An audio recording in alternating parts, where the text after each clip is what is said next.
Patients में treat कर चुका हूँ, लाखों पेशेंट्स को सही कर चुका हूँ, और मैं बिल्कुल नहीं मानता कि उनको मैंने सही किया। उनको सिर्फ और सिर्फ उसने सही किया है। जब वो चाहता है तो पेशेंट सही होते हैं, जब वो नहीं चाहता तो चाहे अमृत पिला दीजिए, कोई सही नहीं होता।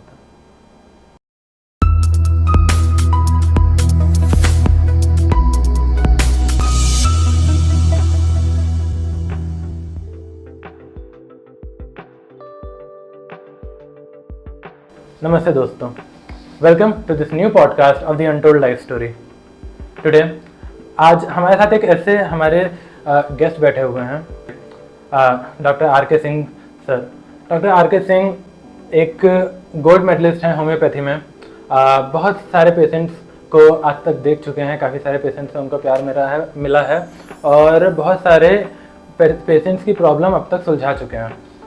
जब मैंने उनसे अभी इस पॉडकास्ट को रिकॉर्ड करने से पहले थोड़ी सी बातचीत की, तो उनकी जब हमने अनटोल्ड लाइफ स्टोरी, उनकी अनकही कहानियों के बारे में कुछ थोड़ा बहुत जायज़ा लिया, कुछ जाना, कुछ समझा उनके बारे में, तो पता चला कि वो बचपन से ही एक बहुत ही ब्रिलियंट स्टूडेंट रहे हैं। बचपन से ही उनको होम्योपैथी का बहुत ज़्यादा नॉलेज रही है और वो नॉलेज वो यूज़ करते हैं लोगों की भलाई के लिए। और आज डॉक्टर आर के सिंह सर से हम लोग बात करेंगे। प्लीज़ पॉडकास्ट को लास्ट तक देखिए and I hope you all will enjoy this podcast.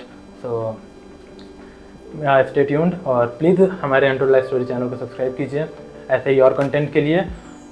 चलिए शुरू करते हैं टेक्निकल गुरुजी स्टाइल। तो प्लीज़ एंजॉय योर सर।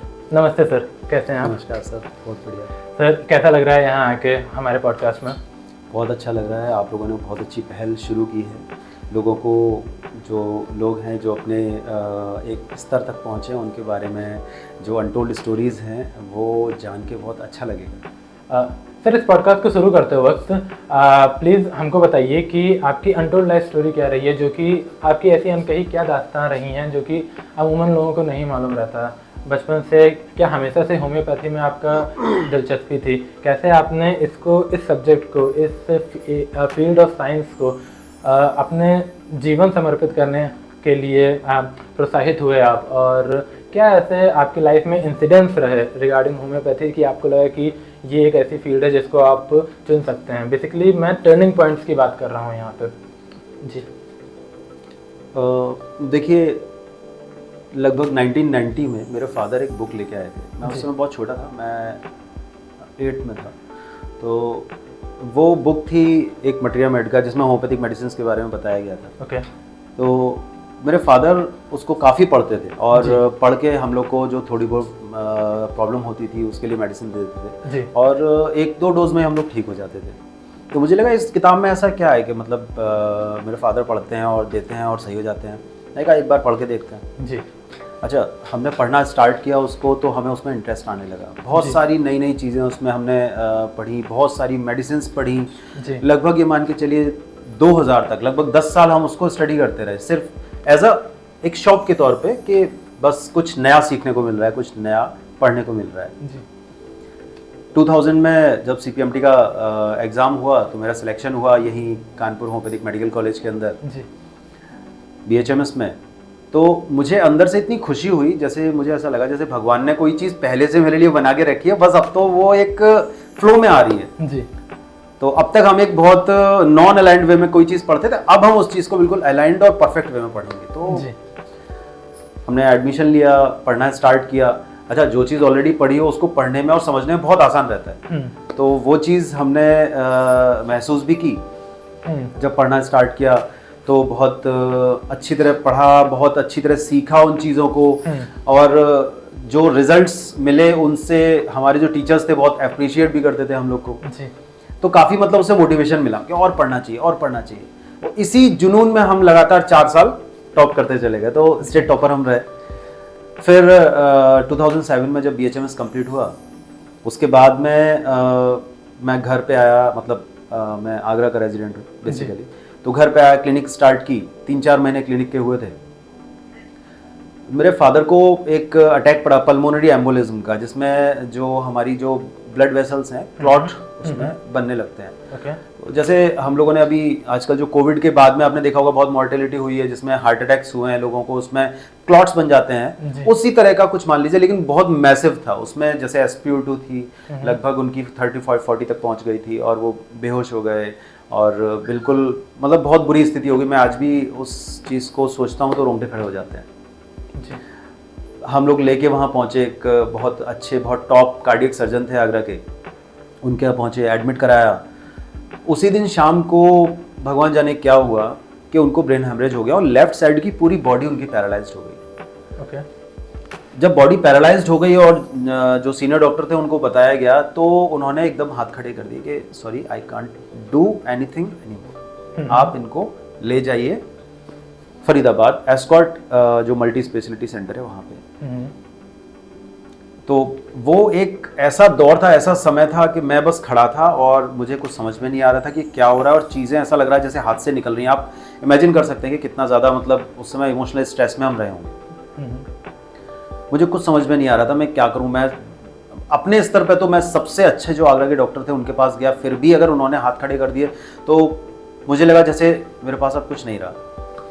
लेकिन फिर भगवान का नाम लेके मैंने अपने टीचर को कॉल किया। भाई स्टूडेंट थे उसी समय निकले थे तो उतना नॉलेज भले ही थी लेकिन एक्सपीरियंस उतना नहीं था जी। तो जब टीचर को कॉल किया तो उन्होंने कहा बेटा अपने फादर को एज अ पेशेंट ट्रीट करो, एज अ फादर ट्रीट मत करो, बहुत अच्छी दवा दोगे। मैंने भगवान का नाम लेके एक मेडिसिन मेरे फादर को देना स्टार्ट किया और वो 45 मिनट्स बाद वो पल आया जिसमें मेरे जीवन को पूरा बदल दिया। वो कैसे बदल दिया? मेरे फादर का लेफ्ट साइडेड पैरालिसिस पूरा रिवर्ट हो गया। वो बात करने लगे और इवन आप ये सोचिए कि उनको ये तक नहीं पता था कि उनको पैरालिसिस हुआ था। अच्छा। जबकि डॉक्टर ने इस चीज को कंफर्म किया था क्योंकि वो तो बेहोश थे। जी। जब उनको होश आया he was perfectly all right. तो डॉक्टर ने कहा ऐसी ट्रांजिएंट इस्चेमिक अटैक होगा, मींस कहीं कोई छोटा मोटा क्लॉट फंस गया होगा।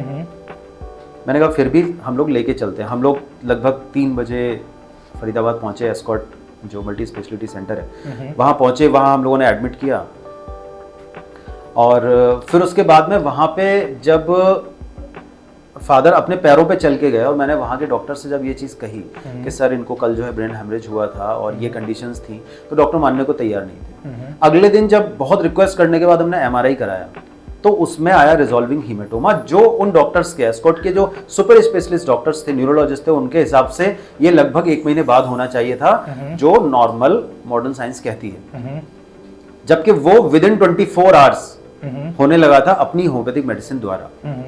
तो ये ताकत थी होम्योपैथी की जिसने मेरा जीवन बदल दिया। मुझे लगा एक छोटा सा मैं कुछ नहीं था, I was just a doctor, I was just completed my BHMS। मुझे कोई एक्सपीरियंस नहीं था लेकिन मैंने मेडिसिन दी और उस समय वो उस मेडिसिन ने वो काम किया जो न कानपुर के टॉप कार्डियक सर्जन कर पाए, ना एस्कॉर्ट मल्टी स्पेशलिटी सेंटर के लोग समझ पाए कि ऐसा भी हो सकता है। इसका मतलब मुझे समझ में आया there must be hidden in homeopathy, कुछ बहुत छुपा है जो मुझे निकालना है, जो बहुत बहुत ज्यादा आना बाकी है जी। वो एक पाइवटल पॉइंट था। उस दिन के बाद से मैंने पीजी की स्टार्ट की तैयारी, MD साइकेट्रिक से फिर मैंने 2011 में किया जी। इसके बाद 2012 में ही मैं यहाँ जिस कॉलेज से मैंने BHMS किया था, स्टूडेंट था, उसी कॉलेज में एज अ ऑफिसर आया जी। और तब से लेके आज तक सेवा कर रहे हैं जी। सर बहुत अच्छा लगा, बहुत प्रोत्साहन मिला, बहुत मोटिवेशन मिला आपकी पहले की ये कहानी जान के, आपकी अनटोल्ड लाइफ स्टोरी जान के। सर इसके साथ साथ मैं एक अगली चीज़ आपसे पूछना चाहूँगा ये कि बहुत बार मैंने देखा है, बहुत बार हम लोग ऑफन देखते हैं कि डिबेट्स चला करती हैं regarding scientific basis of homeopathy. तो प्लीज़ ऐसे कुछ रिसर्चेस, ऐसे कुछ चीज़ों के बारे में बताइए जिसमें ये चीज़ प्रूफ हुई हो टेक्निकली कि साइंटिफिकली ये चीज़ प्रूफ हुई हो कि होम्योपैथी पेशेंट्स का अच्छा ट्रीटमेंट करती है। और साथ ही साथ ये भी प्लीज़ हमको बताइए कि होम्योपैथी में एक कनेक्शन चला करता है, एक बहुत ही इंपॉर्टेंट प्रिंसिपल चला करता है, माइंड बॉडी कनेक्शन से रिलेटेड बहुत एम्फेसिस किया जाता है इस चीज़ में। तो माइंड बॉडी कनेक्शन से रिलेटेड जो ये प्रिंसिपल है, इसको आप अपने प्रैक्टिस में कैसे इन्वॉल्व करते हैं? देखिए साइंटिफिक अप्रोच तो होम्योपैथी में है ही जी। अभी जो रिसेंट एडवांसमेंट हुआ है उसमें ये है कि जो अपना government homeopathic medical college Bhopal है वहाँ पे एक रिसर्च पिछले 3 साल से चल रही थी और उसका अब फाइनल रिजल्ट आया जिसमें एक क्लियर कट प्रूव हुआ है कि जो होम्योपैथिक मेडिसिन के डाइल्यूशंस होते हैं, जिसमें कि कहा जाता है कि अवागाद्रो नंबर से भी जो 10⁻⁴ होता है उससे भी आगे डाइल्यूटेड की जाती है मेडिसिन। यानी अगर साइंटिफिकली देखा जाए तो उसके अंदर कोई एक सिंगल मॉलिक्यूल भी नहीं होता है मेडिसिन का। इसके बावजूद भी जो डाइल्यूटेड मेडिसिन हैं उनके अंदर जो ओरिजिनल ड्रग है उसकी इलेक्ट्रोमैग्नेटिक पावर के तौर पे मॉलिक्यूलर इम्प्रिंट्स पाए जाते हैं। यही इम्प्रिंट्स एक तरह से जो हमारी फिलॉसफी में लिखा है इसको हम डायनेमिक एनर्जी भी बोलते हैं जी। यानी साइंटिफिकली इसको हम बोलते हैं इलेक्ट्रोमैग्नेटिक एनर्जी और यहाँ हम फिलॉसफिकली बोलते हैं इसको डायनेमिक एनर्जी। तो यही डायनेमिक एनर्जी मेडिसिन की बॉडी के अंदर जाके जो बॉडी का वाइटल फोर्स है, जो ऑलरेडी एक बायोमैग्नेटिक फोर्स है या जिसको हम बोल सकते हैं ये भी एक डायनामिक फोर्स है, इसके अंदर जो डिस्टर्बेंसेस या इनइक्विलिब्रियम्स होते हैं, जो डिसबैलेंसेस होते हैं, जिसकी वजह से एक पर्टिकुलर डिजीज के लिए बॉडी प्रोन हो जाती है, मतलब जिसकी वजह से हमारी बॉडी एक पर्टिकुलर डिजीज से ग्रसित हो जाती है, एक बीमारी से ग्रसित हो जाती है, उस ब्रीचेस को, उस इम्बैलेंस को जो homeopathic medicine, homeopathic diluted medicine की जो ड्रग एनर्जी है वो उसको बैलेंस कर देती है।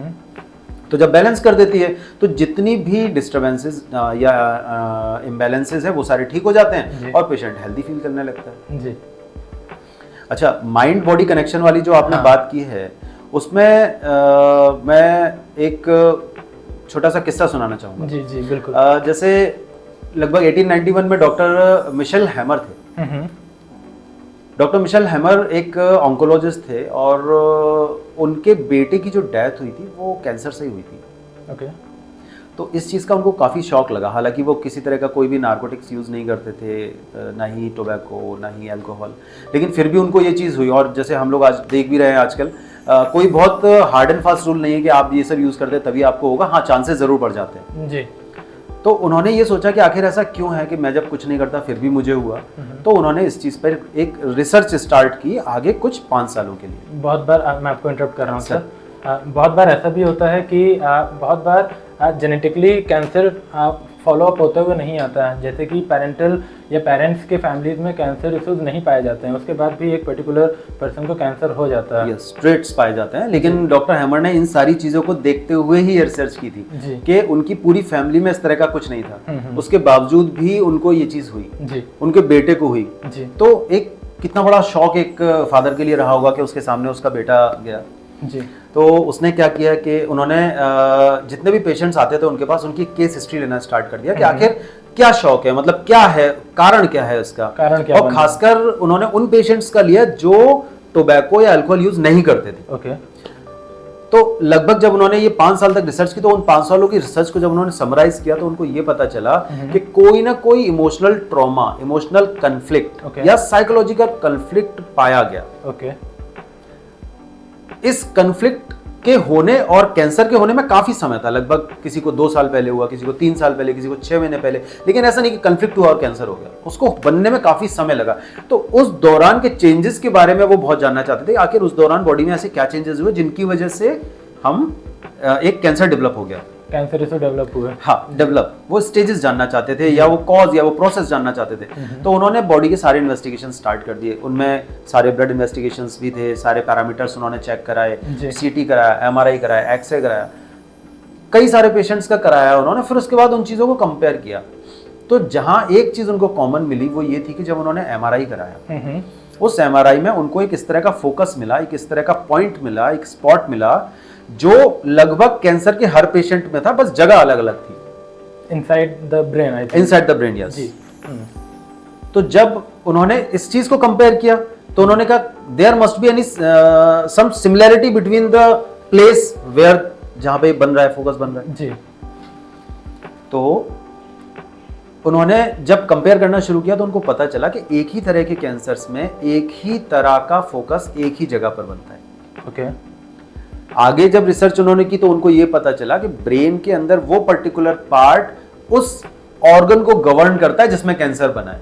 तो उन्होंने अल्टीमेटली वो पाथवे, वो उसको उन्होंने ढूंढ लिया कि जब एक पर्टिकुलर इमोशनल कन्फ्लिक्ट होता है उस समय ब्रेन के अंदर एक स्पॉट बन जाता है। ओके। हालांकि उसके वजह से कोई दिक्कत नहीं होती, वो फ्यूचर में होती है क्या, या तो कैंसर बनता है या कोई और डिजीज बनती है। तो उन्होंने कैंसर या कोई डिजीज होने से पहले का एक पाथवे ढूंढ लिया, एक पहले का कॉज ढूंढ लिया। इसको हम लोग बोलते हैं हैमर्स थ्योरी।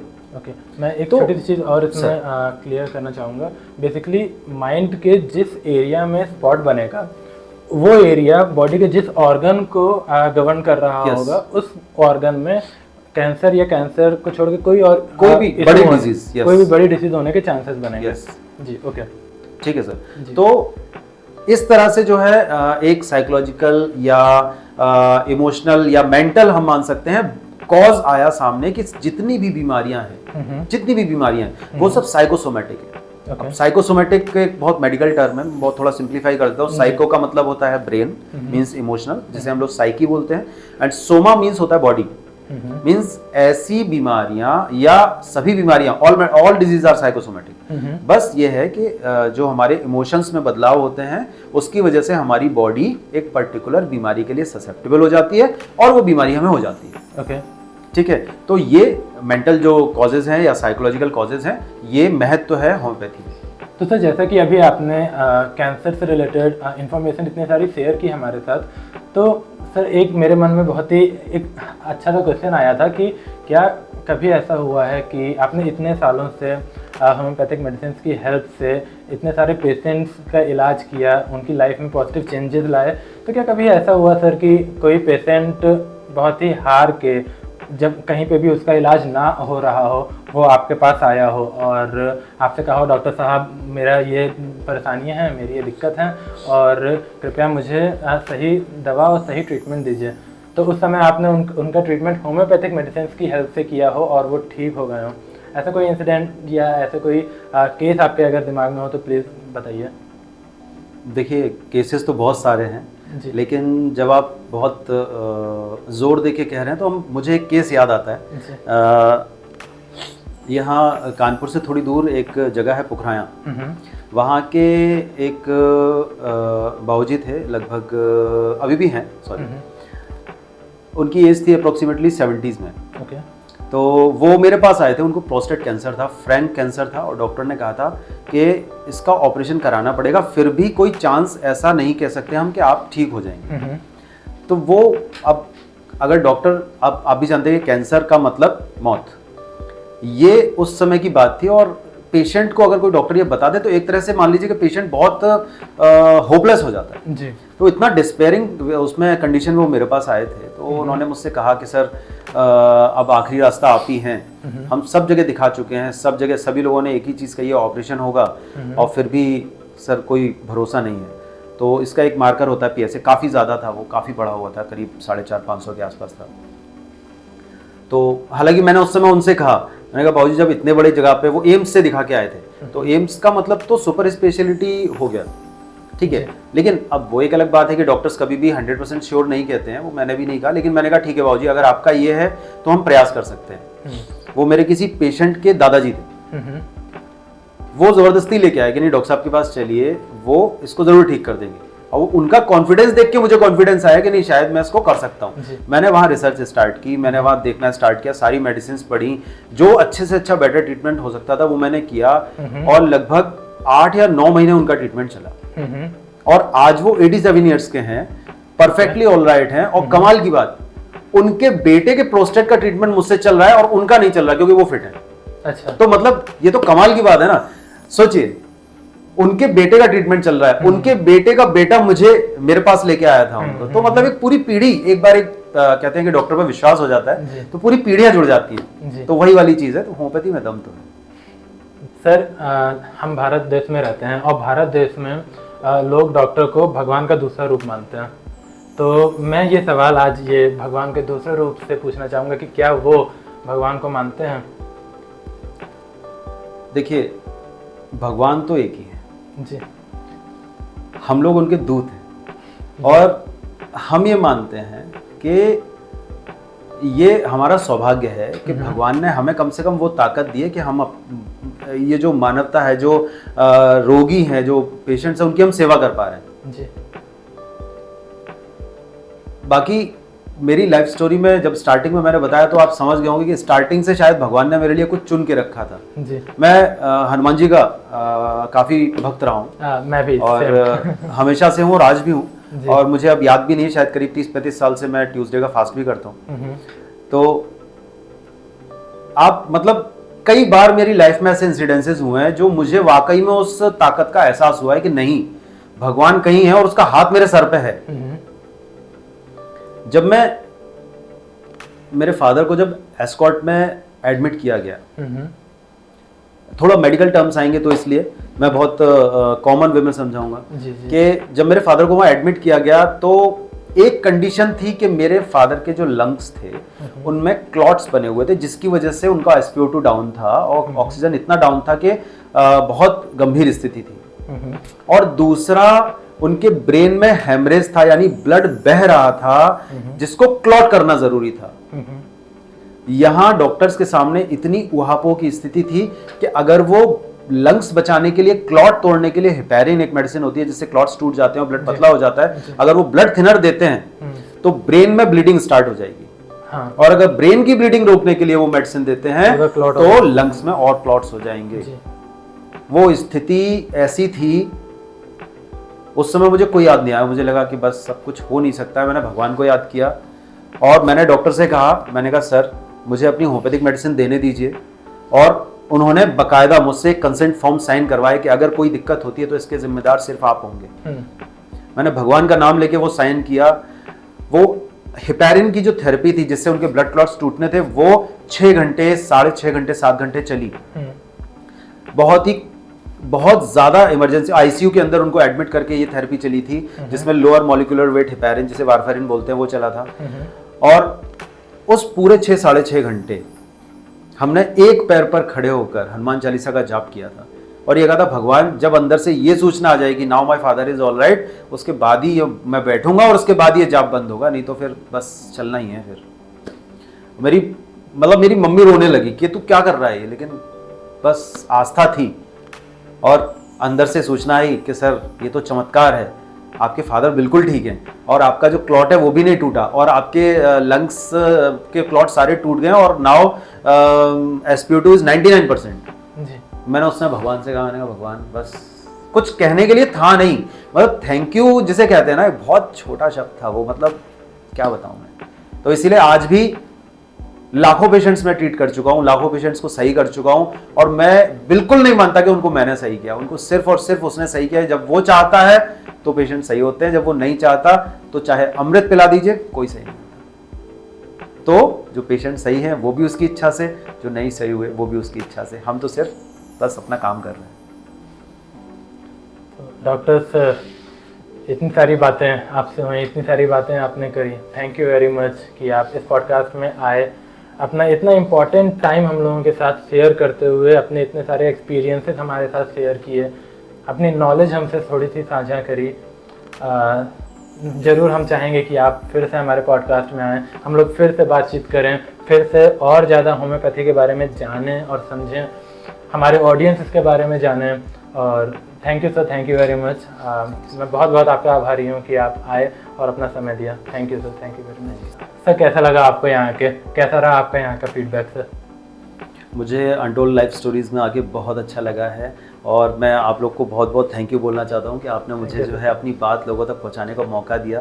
और मैं इतना अच्छा अंदर से फील कर रहा हूँ कि कम से कम इस वजह से लोगों को होम्योपैथी के बारे में जानकारी मिलेगी, लोगों को थोड़ा मोटिवेशन मिलेगा कि नहीं, homeopathy is not a alternate science, it has power to become a main street.